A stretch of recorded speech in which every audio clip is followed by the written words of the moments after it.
कहते हो कि मंदिर से जाते समय नंदी के कानों में, बहुत सुंदर प्रश्न है आपके, बहुत भाव से और आनंद से आपने करा, और जनमानस के कल्याण के प्रश्न है ये, केवल आपके लिए नहीं है, ये सबके लिए इतने जोरदार प्रश्न हैं। जो गलती भी करते होंगे तो उसको सुधार सकते।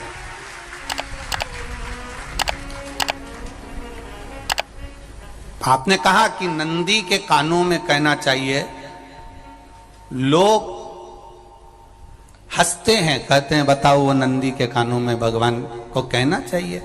वैसे तो हम आपको एक बात बता दें कि दुनिया के लोग किसी दूसरे धर्म की कभी हंसी नहीं उड़ाते। दुनिया के लोगों को दूसरे का धर्म अच्छा लगता है। दुनिया के लोग सबसे ज्यादा हंसी उड़ाते हैं तो हमारे सनातन धर्म की ही उड़ाते हैं, और जी खुद उड़ाते हैं, दूसरा उड़ाने वाला नहीं होता। दूर के ढोल हमें समझ में आते हैं, उसका धर्म हमें समझ में आ गया, उनके यहाँ क्या है, ऐसा है, आओ कुछ नहीं, उनके धर्म में ऐसा है, कितना आनंद हमें दूसरे के धर्म में लग रहा है, और हमारा सनातन धर्म हमको बुरा लगता है। हमारे सनातन धर्म हमें बुरा लगने लगा। अरे भाई, लोग कहते हैं कि नंदी के कान में कहते हो, ये कोई हमारे पुराणों में या शास्त्रों में लिखा है? भगवती बहन साहू, आपको धन्यवाद देना चाहूंगा और एक बात कहना चाहूंगा,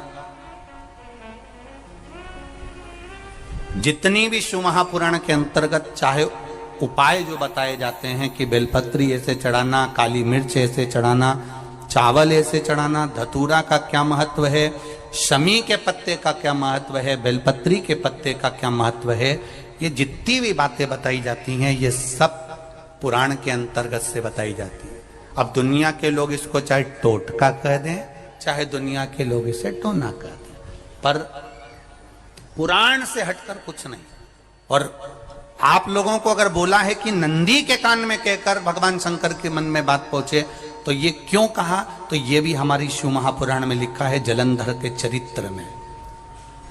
कोई आपसे कहे कि नंदी के कान में बोलने से क्या होता है, ये जलंधर का चरित्र कह रहा है।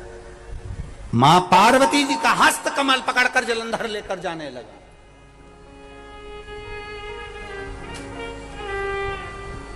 वृंदा का पति लेकर जा रहा। वृंदा तो भगवान की भक्ति में लीन रहती थी, उसको तो जलंधर को सबसे ज्यादा तकलीफ थी नारायण से, पर शिव के पास आ गया, क्योंकि ईर्षा प्रवृत्ति, अभी कथा में कहा, कोई कोई ऐसा होता है जिसको तुमसे बेर नहीं होता तो भी अंदर से ईर्षा जाग जाती है। कोई कोई ऐसा होगा जिसको अंदर से ईर्षा जागती है, अपने आप अंदर से ईर्षा जागती है, उसका कोई बेर नहीं, और ईर्षा जाग रही, भीतर से ईर्षा जाग। ना आप उससे मिले हो, ना कभी वो आप उसके सामने बैठे हो। कई लोग किसी ना किसी की बुराई करते हैं तो हम लोग पूछ भी लेते हैं, क्यों साहब उनसे मिलकर आए हो क्या तुम? कभी नहीं मिल किया है, कभी उनका सामना हुआ नहीं हुआ, तो फिर बुराई क्यों कर रहा? एक ने कर दी थी इसलिए हमारे ध्यान में था तो हमने भी कर दी। लो, वो कुआं में डूब के मरेगा तो तू भी मरेगा का? नहीं।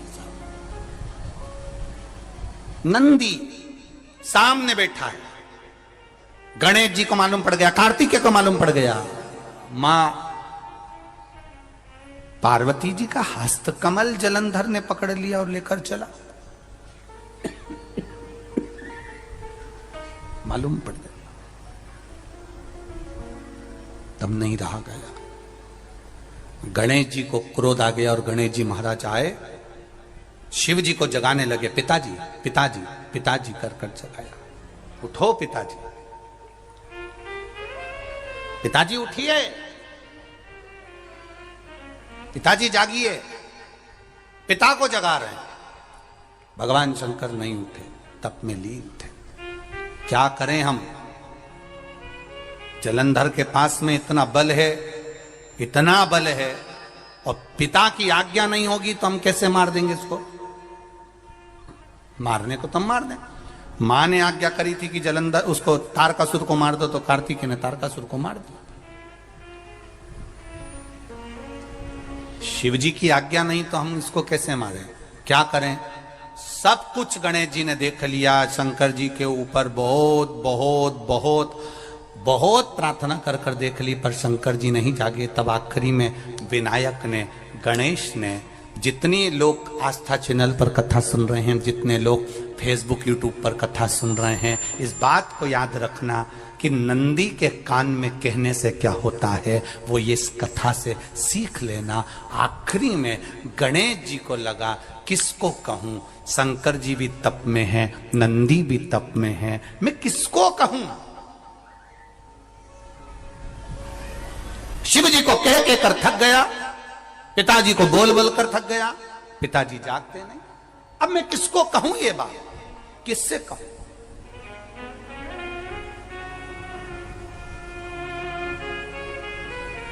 विनायक गए सीधे अब नंदी के पास में। नंदी भी तप में लीन थे, शंकर जी की ओर मुख था, शंकर जी की ओर मुख था। गए और जाकर तुरंत विनायक ने नंदी के कानों में जाकर कहा, नंदीश्वर, मैया का हाथ पकड़कर जलंधर लेकर जा रहा है, पिताजी तप में लीन है, कृपा करिए ना। बस केवल नंदी के कान में कहा, गणेश जी दूर हट गए। नंदी के कान में कहा, शंकर जी के नेत्र खुल गए, शिव जी के नेत्र खुले। ध्यान देना जरा, इस शिव महापुराण की, आशुतोष शिव महापुराण की कथा, जो कथा यहां कही जा रही है, यह कथा पहले के चरित्रों में सुनने को नहीं मिली होगी। जरा ध्यान देना इस संवाद पर, जितने लोग आस्था चैनल पर, जितने फेसबुक यूट्यूब पर सुन रहे हैं।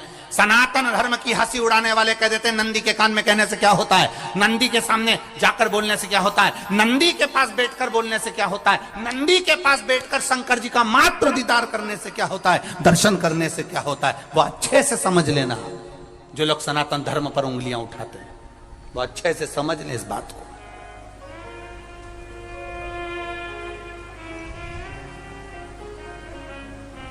क्या होता है, नंदी तप में लीन, शिवजी तप में लीन, शिव नहीं उठ रहे। विनायक ने नंदी के कानों में जाकर कह दिया, नंदी के कान में जाकर कहा, नंदी के नेत्र नहीं खुले। नेत्र किसके खुले? जम के बोलो, महादेव के खुले हैं, शिव जी के खुले हैं। ये मन का तार। नंदी शंकर की आराधना कर रहे थे, शिव अपनी भक्ति में डूबे थे। यहां कहा, यहां पहुंचा, जो दिल में था उस तक बात पहुंच गई। नंदी के दिल में शिव थे, तुम कहे नंदी ने शंकर तक बात पहुंचा दी। वो सूत्र जो बंधा था दिल से दिल तक का, वो पहुंच गया। वो सूत्र जो दिल से दिल तक बंधा हुआ था, मन से बंधा हुआ था, खबर वहां तक पहुंच गई, खबर पहुंच गई। उसको जानो, लुटाइए, ये मौका मिला है आनंद का, दिल से प्रेम लुटाओ। नंदी से कहा, नंदी ने देवादिदेव महादेव से नहीं कहा। केवल नंदी आंख बंद कर कर बैठे थे, कहते से ही भगवान गणेश के शब्द शिव जी तक पहुंच गए। शिव जी के नेत्र खुल गए और उन्होंने जलंधर के पास पहुंचकर पार्वती जी का हस्त कमल छुड़वाया। जरा विचार करिएगा, आप नंदी से कहते हो मेरे महादेव तक बात पहुंच जाती है, आपको केवल नंदी से प्रेम से कहना है, नंदीश्वर मेरे बाबा, ए मेरे बाबा, आप रोज शिव जी को लेकर भ्रमण पर निकलते हो, मुझे बहुत दुख है, आप मेरे दुख को मिटाने के लिए मेरे दरवाजे पर क्यों नहीं आते? नंदीश्वर से कहा, शिव जी तक बात पहुंच जाएगी, शंकर के नेत्र आपके लिए खुल जाएंगे और महादेव आपके यहां खड़ा मिलेगा, मेरा महादेव आपके पास में खड़ा मिलेगा। आशुतोष महापुराण की कथा कहती है, लोग कहते हैं नंदी को कहने से क्या होता है, ये शिव तत्व की कथा आशुतोष शिव महापुराण कह रही है। कहा वहां तक पहुंचा, दिल से दिल का कंठ। जो भगवान नंदी के कानों में कुछ कहकर आते हैं, बोले हो कभी? सीधे बोल देते हो क्या जाकर? नंदी के कानों में कहने का भी एक तरीका है, आप लोगों को मालूम होगा वो तरीका? नहीं मालूम? ये बेलपत्री की जो डंडी रहती है ना, बीच का जो भाग है, ध्यान दिए ना जरा सा, ये बीच की जो डंडी है, फिर से देखिए, बेलपत्री के 2 पत्ते और उसके पास में जो बीच की जो डंडी का भाग है, दिख रहा है आप लोगों को? ये 2 डंडी, ये बीच की 2 पत्ती और उसके बीच में जो 2 डंडी का भाग होता है। जब हम देवादिदेव महादेव से कोई बात कहने वाले होते हैं ना कि बाबा बहुत दुखी हूं, बाबा बहुत तकलीफ चल रही है, बाबा मैंने एक कंपटीशन एग्जाम में परीक्षा दी है, बाबा मेरे जीवन में ये तकलीफ हो रही है, बाबा, तब इस बेलपत्री की जो ये डंडी होती है, इस उंगली से, इस अंगुष्ठ से इस डंडी को पकड़ा जाता है और बाबा के कर्ण में कहने से पहले ये हाथ को नंदी के ऊपर रखकर फिर हम बाबा के नंदी के कानों में कहते हैं और चलते समय इस बेलपत्र को अशोक सुंदरी की जगह पर चढ़ाकर वापिस सजाते हैं। देव अधिदेव महादेव को पार्वती की बात मानना ही पड़ती है और वो कहना ही पड़ता है। ये बेलपत्र की महत्व है। ये जितना फल एक बेलपत्र की पत्ती में, उतना की उतना फल। हम आपसे फिर कहेंगे, कभी मौका मिल जाए जिंदगी में, कभी तुम्हारे जीवन में अगर मौका मिले और कहीं बेलपत्री का वृक्ष मिल जाए जिसकी छांव तुम्हारे ऊपर पड़ रही हो, तुम्हारे ऊपर अगर बेलपत्री की छांव पड़ रही हो, उसके नीचे बैठकर कभी मौका मिले, एक बेलपत्री का पत्ता मात्र रखकर आप शिव जी का नाम लेकर जल भी अगर समर्पित कर रहे हो ना, तो वो 12 ज्योतिर्लिंग को जल चढ़ाने के बराबर फल प्रदान कर। एक बेलपत्री का पत्ता, एक बेलपत्री का वृक्ष, एक बेलपत्री के वृक्ष की छांव हमारे जीवन को कृतार्थ कर देती है, धन्य कर देती है, कृतार्थ। कभी भी शंकर के मंदिर में जाओ, शिव जी का पूजन कर जब वापिस आओ, तो शंकर भगवान के मंदिर में जो बाहर नंदी बैठता है, उसके कानों में ओम नमः शिवाय बोलकर अपने मन की कामना उसके कानों में बोलकर आप आ जाइए, आपकी कामना 3 महीने में पूरी हो जाती है। नंदी के ईश्वर भगवान का स्मरण करिए। अगर 7 बेलपत्र आप शंकर को समर्पित करते हो तो 1 बेलपत्र नंदी भगवान पर भी अवश्य समर्पित करो। नंदीश्वर भगवान शिव को समर्पित, 1 बेलपत्र नंदी के ईश्वर की ओर चढ़े। और बहुत ध्यान दीजिए महाराज, अगर कोई काम अटक रहा है, नहीं हो रहा, बहुत प्रयास करा, तो भगवान शंकर के मंदिर में 5 बेलपत्र चढ़ाइए।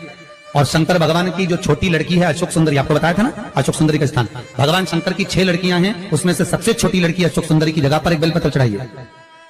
फिर 1 बेलपत्र नंदीकेश्वर पर चढ़ाइए और नंदीकेश्वर पर चढ़ाने के बाद भगवान शंकर के मंदिर के बाहर चौखट पर दिया लगा दीजिए साइड में, और फिर अपने घर पर आ जाइए, आपका कार्य सफल होना प्रारंभ हो जाएगा।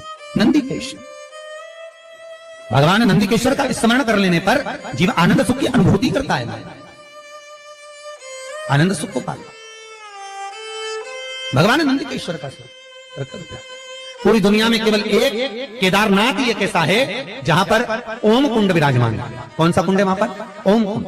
जो बच्चा हकलाता है, तोतला बोलता है या गूंगा होता है, जिसकी वाणी नहीं होती, वो अगर ओम कुंड पर जाकर ओम बोलने का प्रयास करता है तो जितनी देर तक उसके मुंह से घुंड की आवाज निकलती है, उतनी देर तक ओम कुंड में से पानी का बुलबुला निकलता रहता है। और 7 या 8 बार बोलने से व्यक्ति हकलाना छोड़ देता है, तोतला बोलना छोड़ देता है और उसकी वाणी आ जाती है। वो ओम कुंड केदारनाथ जी में बसता है।